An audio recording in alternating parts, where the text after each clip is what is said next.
You are listening to the CMQ Investing Podcast. My name is Chris Franco, and I might unintentionally start a revolution with this episode.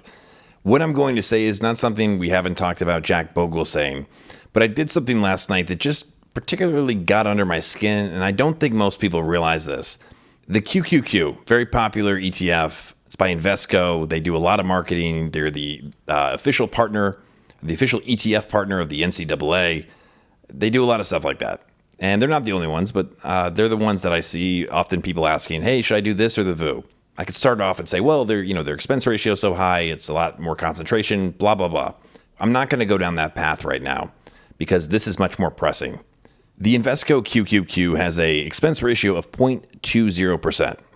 If you open up the fine print, the prospectus, the annual report, you see that 0.07% of that 0.20%, so more than 1/3 of it, is going to marketing expenses.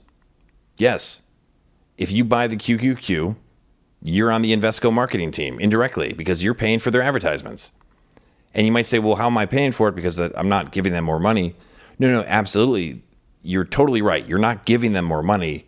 They're not giving you back as much as you are, I think, entitled to, because they're using your returns or part of it to go get more customers because their business model is based on assets under management. So they are highly incentivized to get as much as they can under their roof in terms of dollars, right? It might not be people, it's people who have purchasing power, but actually when it comes down to the QQQ, they're very much targeting a collegiate Gen Z audience, and I'm sure other investors too, but to me, I don't know, I've not been at all blind to this fact. If you've listened to the podcast up to this point, I've read a couple of Jack Bogle's books, I've watched probably every interview he's ever done.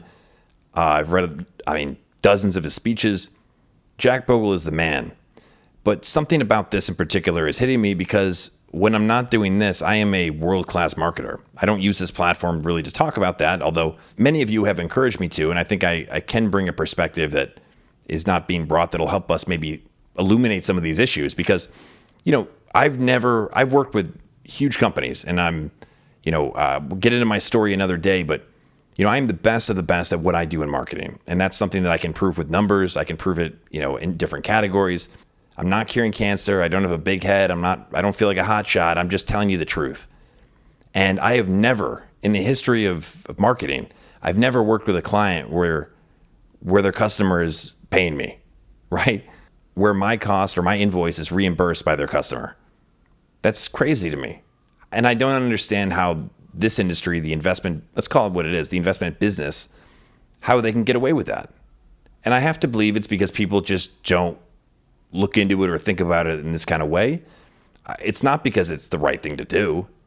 I'm fine with companies making a profit. That's, I'm a businessman, I'm an entrepreneur. But why are you taking, why are you skimming off the top and using what should be going to me as a piggy bank to go acquire more customers? They have a national sponsorships. They're doing interactive games. It's great marketing. It's a very marketable product. But if you're invested in it, I just hope you know that you're paying for it. And you're paying for it in a very real way. And I cannot believe that this is able to happen. And I guess I shouldn't be surprised, but it just something hit me yesterday or last night when I looked at it, because I'm just like, you gotta be kidding me. Because 0.07% is more than double the expense ratio of the entire VU. It might not seem like a big number, but it actually added up for the Invesco anyway, for the QQQ. Don't hold me to this number because I always joke with people, I have like an almost photographic memory. QQQ's marketing spend last year, which was higher than the year before, and that year was higher than the year before that. But in 2021, it was in excess of $121 million. Okay, you can move people with that money, but that money is not coming out of anything from their business. It's your money, and they have your signature saying that it's okay, that they take it and use it to go get more people like you. That really ticks me off, and they're not the only ones doing it. It is what it is. Vanguard, at least the VU, doesn't do that. They don't need to do that. I talk about it so much, and I'm not paid a cent for it. And that's what I don't understand. If you have a product that can deliver, a great return to somebody, you don't need to market it like that.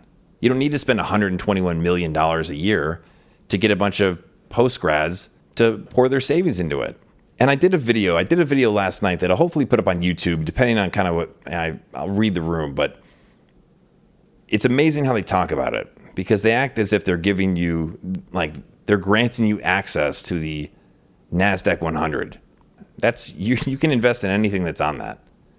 They just have created a product using that. And again, they've done a great job. I mean, they're killing it, but they're also killing your compound returns. And I think, frankly, it's an old way of doing business, and it can't fly anymore. I just can't imagine doing business like that. Imagine you go to the dentist, right? I'm sitting here, I'm like, I haven't been to the dentist in 6-7 years. Talking to you guys with dentures, and right now I have no teeth. I'm just like, you guys, hey, I love the podcast. Really thoughtful stuff of you. I smile at you. There's just nothing there. I'm like, oh, God, what have I been listening to? I'm like, the damn QQQ. I was like, and Q and non, and skip-a-doo. You guys missed that voice. So if I go to the dentist, and I'm in, I get my teeth cleaned or whatever, and I'm leaving, and I'm going to pay my bill. And then here you go, and they give me the invoice, and I look down. I said, well, what's this little extra charge here, this line item here? What's that about? Like, oh, that's our marketing expenses. I'd say, okay, yeah, no, that's great, but I just got my teeth cleaned. Yeah, nope, that's understand. That's probably one of those like passive aggressive responses. No, yes, you did. You did get your teeth cleaned, but we have this here, so we can get. That's how this goes. So appreciate your business so much. And I go, no, I thank you, I hear you, but why am I paying for your marketing? Like, I'm already your customer. Why do I have to pay for the marketing? So you can get more customers. If it's so good, aren't I just going to go tell my friends about it so they're going to invest? Wouldn't there be some word of mouth? And they say, well, it's times are hard. And I say, yeah, no, absolutely. I have a business too. And guess what? I don't get to take my marketing budget out of my clients' returns, right? It's not a perfect one-to-one, but it doesn't even matter because it's so outrageous. There's nothing to compare it to unless there's some sort of pyramid scheme that I don't know about that does something similar. But if anyone who's listening, I know we have a very intelligent group of people that are doing well in a lot of different industries, and I never take the mentality of like us versus them. You can't be persuasive with that, and you can't learn with that attitude. So if I'm missing something here, it's possible, but I don't know what I'm missing because I can't find anything that shows me that I'm wrong. And the reason I say that is if any of you out there know something I don't, or could explain to me how these practices came into play, because there's not a lot of information online that explains it.